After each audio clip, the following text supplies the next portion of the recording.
what's your creative process look like then versus now? For me, it's more of I need silence, and I'm normally driving.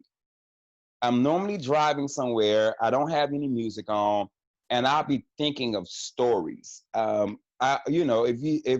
anybody ever follow me on Facebook, I used to post these hashtag true stories. It was something that happened to me that day, but I embellished the hell out of it because that's what we do. And I usually get that as I'm driving. So I got a little microphone on my phone, so I will talk it out to myself. Because so you know us, because we have a thought and totally forget the next day what was the joke we were thinking of the night before. So I have a microphone and I'll talk it out because I've only written 2 jokes in my whole life. Everything else is in my head, notes, and I get on stage and I work it. I've only 2 jokes in my whole life of my hour set that I actually sat down and wrote out. Everything else is a riff in my head, and I just start working on it as it goes.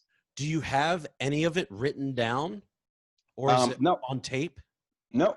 It's either on tape or I got it in my head. Like I have what I want to say when I get on stage, and then I start just going into it. And I start presenting it. The jokes just start coming. You know what I'm saying? Some people can sit down. When I sit down and I write a joke out and I reread it, I throw it away because it just sounds terrible. I'm like, this shit is terrible. Like nobody's gonna laugh at this. But when it's in my head and I can just get on stage and work it out, you know what I'm saying? It works better for me. I wrote 2 jokes. One joke I wrote is the Tooth Fairy joke. And you can ask Carmen Vallone this. Carmen Vallone was at open mic the first time I ever tried the Tooth Fairy joke at Wild Night Lounge. I gave him the joke. I wrote it down and said, hey, I want you, make sure I do this word for word. And I put where I wanted him to laugh. And I went through the joke and I got off stage. He says, man, you hit it perfectly. That's one of the only jokes that I've written. Other than that, man, I just riff. I have bullet points in my head. And I get on stage and I riff. Now that I'm getting older, though, I need to start writing shit down because I don't remember nothing. I was gonna say I don't remember nothing, bro.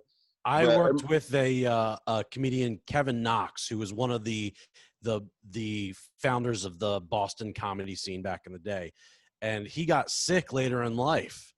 And when he got better, he lost most of his memory. So he had people sending him his old notebooks and his old tapes so he could rewrite his jokes because he didn't have it. Like that was his history. He couldn't remember anything. And when I'm like, oh man, I'm going to start writing more stuff down just in case. As you get older, I'm even now when I was supposed to do a show last week and I was terrified because I couldn't remember my set. I would start repeating it to my wife and I would be going into a joke and the punchline would be the punchline for another joke. I haven't done comedy since March. You know what I mean? March 19th was the last time I got on stage. So for me, I'm at that point where I need to start writing shit down. But my earlier process was strictly mental for me, man. And a lot of people don't believe me when I say that, but there's no notebooks around my house with comedy written in them. Like anywhere, there's no notebooks of anything I have written down. Most jokes I come up with, I have the thought in my head what I want to do, and it's weird to me as I'm on stage talking about it.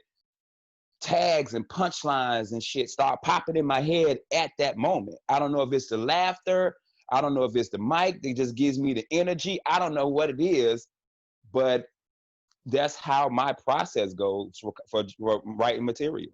Yeah, I also prefer, I write on paper, but I prefer to write on stage, which is, since the COVID, I've had to really rely more on writing, actually. I wish, bro, I ain't wrote a new joke since March. Well, let's meet up next week. I've just been chilling, bro. I just been chilling. Honestly, I was happy for this break. I needed it. Well, I was stressed out, man. Sacrifice a lot. You see the beard, bro? I was stressed out.